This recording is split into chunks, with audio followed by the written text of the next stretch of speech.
Welcome to everyone. आप सभी का स्वागत है। आज हम पढ़ने वाले हैं कक्षा 11वीं इतिहास के अध्याय 11 आधुनिकीकरण के रास्ते के अति लघुत्तरीय प्रश्न जो एग्जाम में 2 अंक में पूछे जाएंगे। आज का हमारा पहला प्रश्न है, मोगा शब्द से क्या तात्पर्य है? आंसर है, मोगा जापान में आधुनिक लड़की के लिए संक्षिप्त शब्द है। जो आधुनिकीकरण का प्रभाव पड़ा उसमें जो मोगा शब्द है वो जापान में आधुनिक लड़की के लिए प्रयुक्त हुआ। अगला क्वेश्चन है, जापान ने चीन और एशिया में अपने उपनिवेशों को किस सन में बढ़ाया?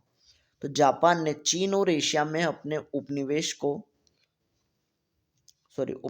आएगा यहाँ पर, उपनिवेशों को 1930-40 के दौरान बढ़ाया। इस समय जापान क्या कर रहा था? द्वितीय विश्व युद्ध में शामिल होने से पहले तैयारी कर रहा था। उस समय इसने उपनिवेशों पर आधिपत्य करना शुरू किया, जो चाइना, कोरिया जैसे देशों पर कब्जा हुआ उसका।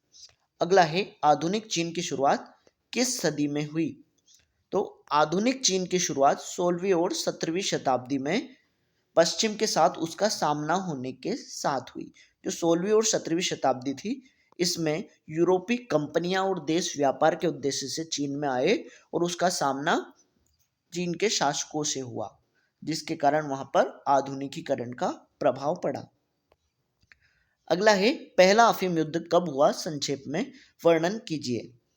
आंसर है, पहला अफीम युद्ध 1839 से 1842 के मध्य हुआ। इस युद्ध ने सत्ताधारी क्विंग राजवंश को कमजोर किया और सुधार तथा बदलाव की मांगों को मजबूती दी।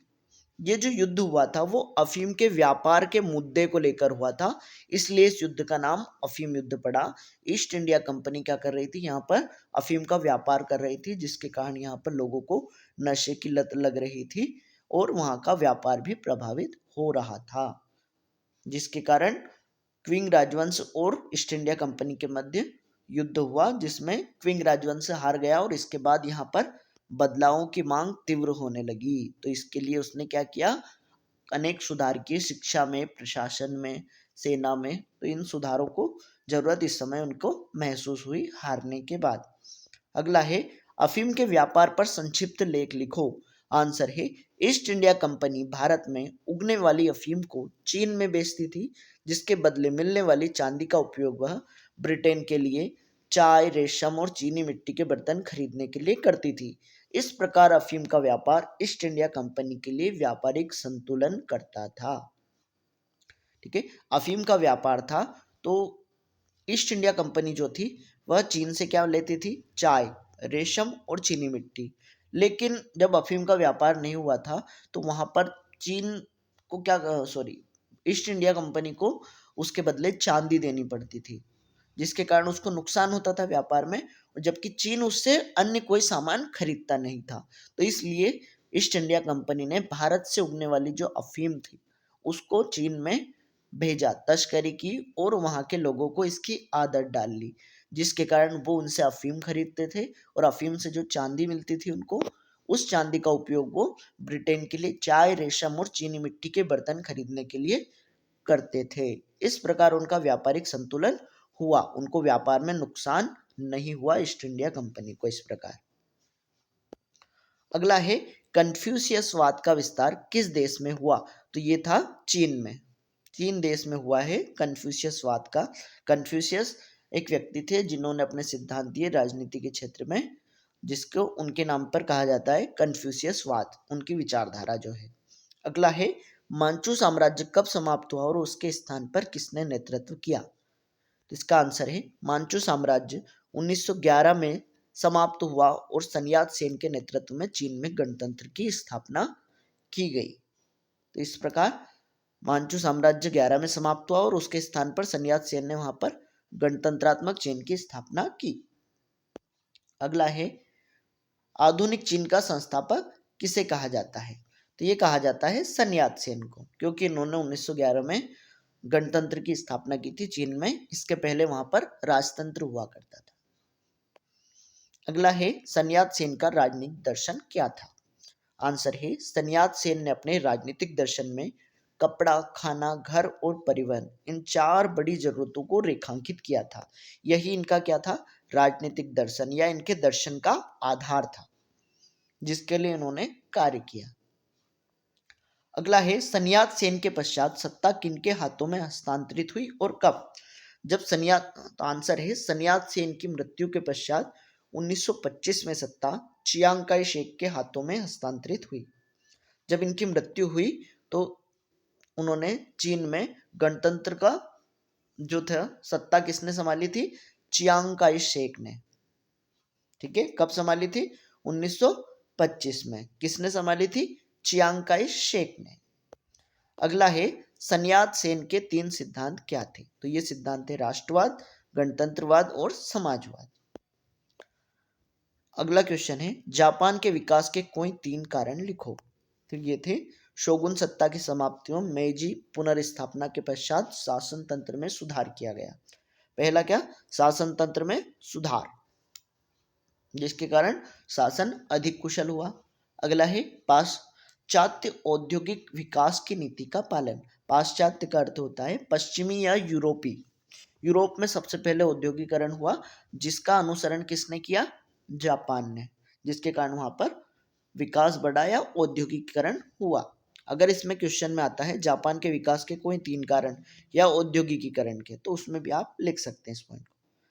अगला है शिक्षा के क्षेत्र में सुधार कर शिक्षा को अनिवार्य कर दिया गया। जापान में क्या कर दिया गया था? नई शिक्षा नीति लाए, जिससे विद्यालय व्यवस्था अपनाई गई और प्राथमिक शिक्षा को अनिवार्य कर दिया गया था, जिसके कारण सभी लोग शिक्षित हुए।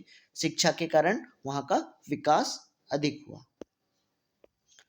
अगला क्वेश्चन है चिंग राजवंश ने पश्चिमी ताकतों की चुनौतियों का मुकाबला कैसे किया? तो इसका आंसर है चिंग राजवंश ने पश्चिमी ताकतों की चुनौतियों का सामना करने के लिए एक आधुनिक प्रशासकीय व्यवस्था, नई सेना और शिक्षा व्यवस्था में सुधार के लिए नीतियां बनाई। इसके साथ ही जनता में राष्ट्रवाद की भावनाओं को जागृत करने के लिए प्रयास किया। ठीक है, इन सब कार्यों के कारण वो क्या कर पाया? पश्चिमी ताकतों से चुनौती दे पाया, पश्चिमी ताकतों को उनका सामना कर पाया और चीन को उसने बचाए रखा। कौन से वंश ने? छिंग राजवंश ने। अगला है आधुनिकीकरण से पर्यावरण का क्या विनाश हुआ? आंसर है जापान में उद्योगों के तेज और अनियंत्रित विकास तथा लकड़ी जैसे प्राकृतिक संसाधनों की मांग से पर्यावरण का विनाश हुआ। इसके दुष्परिणाम स्वरूप 1960 के दशक में जापान की मिनीमाता खाड़ी में पारे के जहर के फैलने और 1970 के दशक के उत्तरार्ध में हवा में प्रदूषण की समस्या ने जन्म लिया। क्वेश्चन में क्या पूछा है? पर्यावरण का विनाश। तो ये किस कारण से हुआ? उद्योगों के तेज और अनियंत्रित विकास के कारण। उद्योगों का बहुत तेजी से विकास किया गया, जिसके कारण क्या हुआ? पर्यावरण का विनाश किया गया, लकड़ी काटी गई, जल प्रदूषित हुआ, हवा प्रदूषित हुई। ठीक है, जिसके कारण क्या हुआ? पर्यावरण का विनाश हुआ। जिसके कारण जापान में क्या हुआ? 1960 के दशक में मिनीमाता एक खाड़ी है वहां पर, उसमें पारे का जहर फैल गया और इस बीमारी के कारण बहुत सारे लोग प्रभावित हुए और इस बीमारी का नाम भी मिनीमाता रख दिया गया। उसके बाद 1970 के दशक में वहां पर हवा में प्रदूषण की समस्या का सामना करना पड़ा। हवा बहुत अधिक प्रदूषित हो गई थी, जिससे शरीर में हवा जन्य बीमारी, फेफड़े जैसी बीमारियां, फेफड़ों में संक्रमण से संबंधित बीमारियां होने लगी थी, जिसका वहां के लोगों पर प्रभाव पड़ा। अगला है किसान का बेटा तनाका सोजो के बारे में आप क्या जानते हैं? आंसर है तनाका सोजो एक किसान के बेटे थे। उन्होंने 1880 के दशक में जनवादी आंदोलन में भाग लिया और संवैधानिक सरकार की मांग की। वह जापान के पहले संसद में चुने गए थे। ठीक है, इसमें शॉर्ट स्ट्रेट पूछा इसलिए हमने कम लिखा है उसके बारे में। तो जो तनाको सोजो थे क्या थे? एक किसान के बेटे थे। उन्होंने जनवादी आंदोलन में भाग लिया था। कब लिया था? 1880 में। और संवैधानिक सरकार की मांग की थी। इसके पहले वहां पर क्या था? राजतंत्र था। जापान में कोई संसद नहीं हुआ करती थी, तो इसके लिए उन्होंने आंदोलन किया और आंदोलन जब सफल हुआ तो जो पहली संसद चुनी गई उसमें वे सदस्य चुने गए थे। और जापान की संसद का क्या नाम है? डायट। इस प्रकार हमारे अति लघु उत्तरीय प्रश्न समाप्त होते हैं। अगले वीडियो में हम देखेंगे लघु उत्तरीय प्रश्न जो एग्जाम में 3 अंक में पूछे जाएंगे। Thank you for watching.